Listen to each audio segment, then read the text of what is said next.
வணக்கம் நேர்களே, இன்னைக்கு நாம ஏப்ரல் மாத ராசி பலன்களை பற்றி பார்க்க போறோம். இந்த ஏப்ரல் மாதத்துல இந்த மிதுன ராசி என்பர்களுக்கு என்ன மாதிரியான பலன்கள் இருக்கு, இந்த மிதுன ராசி என்பர்கள் நீங்க என்னென்னலாம் செய்யணும், என்னென்னலாம் செய்யக்கூடாது அப்படின்றத நம்ம இந்த பதிவுல தெளிவா பார்க்கலாம்.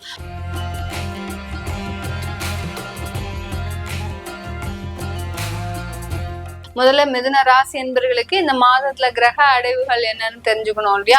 அதுல உங்களுடைய ராசியிலேயே அந்த செவ்வாய் பகவான், ராசிக்கு 4ஆம் இடத்துல கேது பகவான், ராசிக்கு 10ஆம் இடத்துல சூரியன், புதன், சுக்கிரன், ராகு, சனி 5 கிரகங்களின் சேர்க்கை 10ஆம் இடத்துல. அடுத்து 12ஆம் இடத்துல குரு பகவான். இதுதான் இந்த மிதுன ராசி என்பர்களுக்கு உண்டான கிரக அடைவுகள். இந்த மாதத்துல வேற எந்த கிரகங்களுமே பெயர்ச்சி ஆகாதா அப்படின்னு கேக்குறீங்கன்னா, இந்த மாதத்துல 2 கிரகங்களின் பெயர்ச்சி மட்டும்தான். முதல்ல பாத்தீங்கன்னா ஏப்ரல் 3ஆம் தேதி செவ்வாய் உங்களுடைய ராசியிலிருந்து பெயர்ச்சியாகி கடக ராசிக்கு பயிற்சி ஆகிறார். உங்களுடைய 2ஆம் இடத்திற்கு பயிற்சி ஆகிறார். அதாவது குடும்பஸ்தானத்துக்கு அங்க கடக ராசியில செவ்வாய் பகவான் நீச்சம் பெற போறார். நீச்சம் ஆகிறார்னா வலுவிழக்கிறார். அங்க பயிற்சி ஆனாலும் அவரால் எதுவுமே செய்ய முடியாது. வலுவிழக்கிறதுக்கு, நீச்சம் ஆகிறதுக்கு உண்டான ஒரு முக்கியமான மதிப்பெண்கள் பாத்தீங்கன்னா ஒரு 25% தான். அங்க என்ன குடும்பத்துக்காக நீங்க சில வேலைகளை செய்தாலும் அந்த குடும்பத்துல இருந்து உங்களுக்கு எப்போதும் போல நல்ல பெயர் கிடைக்க போறது கிடையாது. குடும்பத்திற்காக சில பேர் உழைத்தாலும் கூட அந்த உழைப்பு எல்லாமே வீணா போகிறதுக்கு உண்டான ஒரு டயமாக தான் இருக்கும் இந்த மிதுன ராசி என்பர்களுக்கு. அதே சமயத்துல 2வது கிரகம் என்ன பயிற்சி ஆகுது அப்படின்னு பார்க்கும்போது சூரியன் ஆகப்பட்டவர் பயிற்சி ஆகிறார். எங்க இருந்து பயிற்சி ஆகிறார்? 10ஆம் இடத்துல இருந்து 11ஆம் இடத்திற்கு பயிற்சி ஆகிறார். அந்த 11ஆம் இடத்துல சூரியன் உச்சம் பெறார். சூப்பரா இருக்கிறார் இல்லையா? ஏப்ரல் மாதத்துல அந்த சூரியன் அந்த மேஷ ராசியில உச்சம் பெறாரு. இதனாலதான் வெயிலினுடைய தாக்கம்லாம் அதிகமா இருக்கு. அடுத்து அக்னி நட்சத்திரம் வந்துரும். இந்த மாதிரியாலாம் அந்த சூரியனை வைத்துதான் அந்த பஞ்சாங்கத்துல எல்லாமே கணிப்பாங்க. அதனால இந்த காலகட்டம் அந்த சூரியனுடைய தாக்கம் அதிகமா இருக்கிறதுனால இது மிதுன ராசி என்பர்களுக்கு பாத்தீங்கன்னா ஒரு மிகப்பெரிய ஒரு லாபமான அமைப்பு தான். ஏன்னா அவங்களுடைய லாபஸ்தானத்துல ஒரு கிரகம் உச்சம் பெறாரு. உச்சம் பெறும்போது எப்படி இருக்கும்? உங்களுடைய மகிழ்ச்சியும் உச்சமாகுவதற்கு உண்டான ஒரு நேரமாக தான் இருக்க போகுது. இப்ப இந்த மிதுன ராசி என்பர்கள் ஏற்கனவே நிறைய ஒரு பிரச்சனைகள், ஏற்கனவே நிறைய ஒரு கடன் தொல்லைகள், அடுத்து பாத்தீங்கன்னா கடந்த ஒரு 3 மாதங்களாக தேவையில்லாத பண நெருக்கடிகளை நீங்க சந்திச்சுட்டு வந்திருப்பீங்க. அந்த பண நெருக்கடிகள் மூலமாக எல்லார்கிட்டையும் ஒரு அவமானங்கள், உங்களுடைய கோபமான பேச்சுக்கள் மூலமாக தேவையில்லாத சண்டைகள், சச்சரவுகள், அந்த மாதிரியான வம்புகள், வழக்குகள் இதெல்லாமே இந்த மிதுனராசி என்பர்களுக்கு கடந்த ஒரு 2 மாதத்திற்கு மேலாக ரன் ஆயிட்டு இருக்கும். ஏன் மேடம் எங்களுக்கு இந்த மாதிரியா அதிகப்படியாக கோபம்? ஏன்னா மிதுனராசி என்பவர்களுக்கு கோபமே வராதுங்க. ரொம்ப சாந்த ஸ்வரூபியாக இருக்கக்கூடிய ஒரு அன்பர்களாக தான் இருப்பீங்க. திடீர்னு இருந்தாப்புல எங்களுக்கு ஏன் இவ்வளவு கோபம் வருது, இதற்கு என்ன காரணம், எங்களுடைய குணநலன்கள் மாறிட்டுதா இல்ல இதுக்கு வேற ஏதாவது காரணம் இருக்கா அப்படின்னு கேட்கும்போது உங்களுடைய ராசியிலேயே அந்த செவ்வாய் பகவான், சந்திரனும் செவ்வாயும் சேர்க்கை பெறும்போது இந்த மாதிரியான ஒரு கோபதாவங்கள், தேவையில்லாத ஒரு வாக்குவாதங்கள், எதுக்கெடுத்தாலும் போய் சண்டைக்கு நிக்கிறது, எதுவா இருந்தாலும் வந்து பார்க்கலாம் அப்படின்னு சொல்ற மாதிரியாக இந்த மாதிரியான முரட்டுத்தனங்கள்லாம் அதிகரிக்கக்கூடிய ஒரு டைமா தான் இருந்திருக்கும்.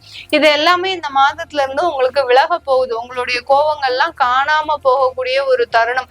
எப்படி தீயில போட்டு பசுபமாக்குறோமோ அந்த மாதிரிதான் உங்களுடைய கோபங்கள் எதுவுமே வேலைக்கு ஆகாத ஒரு நேரமாக தான் இந்த ஏப்ரல் மாதத்துல இருக்க போகுது. இந்த செவ்வாய் பாத்தீங்கன்னா உங்களுக்கு எந்த மாதிரியான ஒரு பாவகத்திற்கு உரியவர் அப்படின்னு பார்க்கும்போது இந்த செவ்வாயாகப்பட்டவர் உங்களுடைய ருணரோக சத்ருஸ்தானாதிபதி, உங்களுடைய லாபஸ்தானாதிபதி. அந்த ருணரோக சத்ருஸ்தானாதிபதியாகப்பட்ட செவ்வாயும் லாபஸ்தானாதிபதியாகப்பட்ட அந்த செவ்வாயும் 2ஆம் இடத்துல நீச்சம் பெறார்.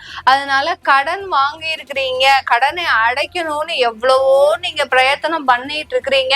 இந்த ஏப்ரல் மாதத்திலயும் பிரயத்தனம் பண்ண போறீங்க. அதனால உங்களுக்கு எந்த விதமான ஒரு வருமானமும்ன்றது கொஞ்சம் குறைவாக தான் இருக்கும். பெரிய அளவுக்கு வருமானம் வராது.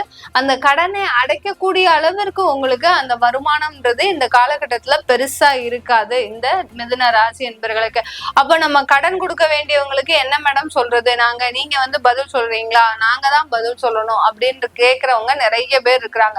இந்த கடன் கொடுக்கக்கூடியவர்களுக்கு நீங்க இந்த காலகட்டத்துல என்ன பண்ணணும் அப்படின்னா, செவ்வாய்க்கிழமை ஒவ்வொரு செவ்வாய்க்கிழமை மினிமம் ஒரு 1000 ரூபாய் யாருக்கு கடன் கொடுக்கணுமோ அவங்களுக்கு நீங்க அந்த 1000 ரூபாய் பே பண்ணிக்கிட்டே வாங்க. கண்டிப்பா உங்களுக்கு உண்டான ஒரு வருமானங்கள் வரக்கூடிய காலகட்டங்கள்ல உயர்வதற்குண்டான ஒரு தருணமாக தான் இருக்க போகுது. இந்த மிதுன ராசி என்பர்களுக்கு உங்களுடைய உபஜய ஸ்தானாதிபதியாகப்பட்ட அந்த சூரியனாகப்பட்டவர் 11ஆம் இடத்துல உச்சமாகிறார். அதனால நீங்க எடுக்கின்ற முயற்சிகள் எல்லாமே பெருமளவு ஒரு நன்மையை கொடுக்கக்கூடிய ஒரு நேரமாக தான் இருக்க போகுது. எந்த இடத்துல என்ன முயற்சிகள் எடுக்கிறீங்களோ, வேலை செய்யக்கூடிய இடமாக இருந்தாலும் சரி, தொழில் செய்யக்கூடிய இடமாக இருந்தாலும் சரி, தொழில்ல நிறைய ஒரு வேதனைகள், இழப்புகள், பொருள் செலவுகள், அடுத்து பாத்தீங்கன்னா அந்த இடத்துல எங்களுக்கு தொழிலாளர்களே தங்க மாட்டேங்கிறாங்க அப்படின்னு சொல்லக்கூடிய இந்த மிதுன ராசி என்பவர்களுக்கு இந்த காலகட்டம் அதற்குண்டான முயற்சிகள்லாம் எடுங்க. கண்டிப்பா அந்த முயற்சிகள் எல்லாமே வெற்றி வாய்ப்பை தரக்கூடிய ஒரு முயற்சிகளாக தான் இருக்கும். நல்ல அதன் மூலமாக தொழில்ல பல மடங்கு லாபத்தை பெறக்கூடிய ஒரு அமைப்பாகவும் தான் இந்த மிதுன ராசி என்பவர்களுக்கு இருக்க போகுது. உங்களுடைய 4ஆம் இடத்துல எப்போதும் போல கேது பகவான், இந்த கேது பகவானினுடைய பிடியில தான் இப்போ எல்லா கிரகங்களுமே மாட்டிட்டு இருக்குதுங்க இந்த மாதத்துல. அதனால எல்லாத்துலயுமே ரொம்ப கேர்ஃபுல்லா இருக்கணும். அதே சமயம் நம்மளுக்கு கொஞ்சம் கொஞ்சம் தடைகள் வரக்கூடிய ஒரு டைமாகவும் தான் இருக்கு. எதை எடுத்தாலும் ஏதாவது ஒரு தடை இருக்கும். அப்படி இருக்கும்போது நீங்க என்ன பண்ணணும், இந்த மாதத்துல சங்கடகர சதுர்த்தி வழிபாடு எல்லாருமே பண்ணிடுவாங்க மிதுன ராசி என்பர்கள். ஏன்னா உங்களுடைய சுகஸ்தானத்திலேயே அவர் இருக்கிறதுனால, அந்த கேது பகவான் இருக்கிறதுனால சங்கடகர சதுர்த்தி வழிபாடு பண்ணிட்டீங்கன்னா அந்த தடைகளும் நீங்கும். உங்களுக்கு இருக்கக்கூடிய உடல் பலவீனங்களும், கடந்த 2 மாதங்களாக மூட்டு வலி, அடுத்து பாத்தீங்கன்னா திடீர்னு ஒரு நெஞ்சு வலி பிரச்சனை, கேஸ்ட்ரிக் அலர்ஜி வந்துகிட்டே இருக்கு இந்த மிதுன ராசி என்பர்களுக்கு கடந்த 2 மாதங்களாக. அது எல்லாமே அந்த கேது பகவான் வெளியில போறதுக்கு முன்னாடி, உங்களுடைய ராசியில இருந்து அந்த 4ஆம் இடத்துல இருந்து வெளியில போறதுக்கு முன்னாடி கண்டிப்பா அதற்குண்டான ஒரு வேலைகளை செஞ்சுட்டே இருப்பாரு. அதனால இந்த மாதிரியான மருத்துவ செலவுகள், திடீர்னு பாத்தீங்கன்னா தலைவலி, தலை சுற்றல், இந்த மாதிரியான வியாதிகள்லாம் வர்றதுக்கு அதிகப்படியாக இந்த மாதத்துல உங்களுக்கு இருந்திருக்கும். கடந்த 2 மாதமாவே பாத்தீங்கன்னா எங்களுக்கு பிரச்சனைகள் அதிகப்படியாக இருக்கு. ஆனாலும் அந்த பிரச்சனைகளுக்கு நடுவுல இந்த மாதிரியான உடல் பலவீனங்கள்ன்றது எங்களுக்கு அதிகமாகிக்கிட்டே வருது. திடீர்னு பாத்தீங்கன்னா தலை சுத்துது, திடீர்னு பாத்தீங்கன்னா வயிறு வலி ஜாஸ்தியா இருக்கு, திடீர்னு பாத்தீங்கன்னா எங்கேயோ நரம்பு பிடிச்சு இழுக்கிற மாதிரியே இருக்கு. இந்த மாதிரி எல்லாம் உங்களுடைய உடல் நலன்ல மிகப்பெரிய அளவு பாதிப்பை இந்த கேது பகவான் ஏற்படுத்திக்கிட்டே இருக்கிறாரு. அது எல்லாமே மீளக்கூடிய ஒரு தருணமாக தான் இருக்கு. அதனால அந்த உடல் பலவீனங்கள் அந்த மருத்துவ செலவுகளின் பேரில் குறைவதற்குண்டான ஒரு நேரமாக தான் இந்த மிதுன ராசி என்பர்களுக்கு இருக்க போது. உங்களுடைய 10ஆம் இடத்துல 5 கிரகங்கள், சொல்லவே வேண்டாம். 10ஆம் இடத்துல ஒரு பாவ கிரகம் கேட்போம். ஆனா இந்த 10ஆம் இடத்துல 5 கிரகங்கள் இருக்கிறதுனால இந்த மிதுன ராசி என்பர்களுக்கு நிறைய வாய்ப்புகள் கொட்டி வரப்போகுது. ஆனா அந்த வாய்ப்புகள் மூலமாகவும் சில ஒரு தேவையில்லாத பிரச்சனைகளும் வரும். சில பேருக்கு நிறைய இல்லீகல் கான்டாக்ட்ஸ் வர்றதுக்கு உண்டான வாய்ப்புகள் இருக்கு.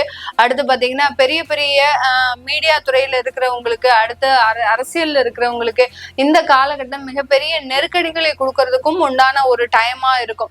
யாரெல்லாம் சாதாரண வேலை, சாதாரண உத்தியோகம், சாதாரண தொழில் இதெல்லாம் பண்ணிட்டு இருக்கிறீங்களோ அவங்களுக்கு எந்த ஒரு பாதிப்பும் இருக்காது. பெரிய பெரிய தொழிலதிபர்களுக்கு, பெரிய பெரிய அரசியல்வாதிகளுக்கு, அடுத்து சினியில இருக்கிறவங்க, மீடியால இருக்கக்கூடிய பெரிய பெரிய பிரபலங்களுக்கு இந்த காலகட்டம் மிகப்பெரிய நெருக்கடிகளை கொடுப்பதற்கு உண்டான ஒரு டைமா இருக்கும். ஏன்னா இந்த கேதுவனுடைய பார்வை பாத்தீங்கன்னா எல்லா கிரகங்களும் இந்த கேதுவை பார்க்கிறாரு.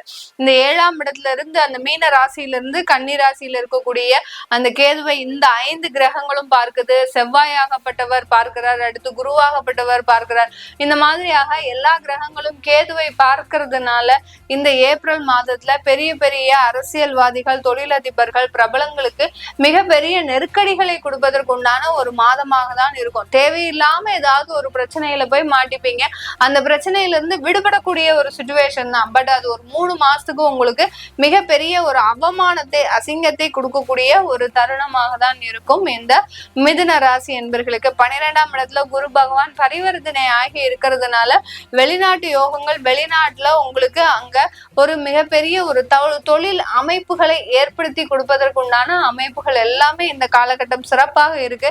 அதனால வெளிநாட்டுல இருக்கிறவங்களுக்கு மிகப்பெரிய ஒரு யோகமான யோகமான ஒரு காலகட்டமாக தான் இந்த மிதுன ராசி என்பர்களுக்கு இருக்க போகுது.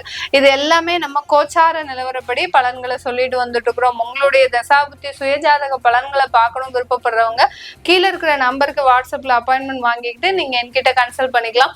உங்களிடமிருந்து விடைபெறுவது உங்கள் ஆஸ்ட்ரோ பூர்ணா. நன்றி, வணக்கம்.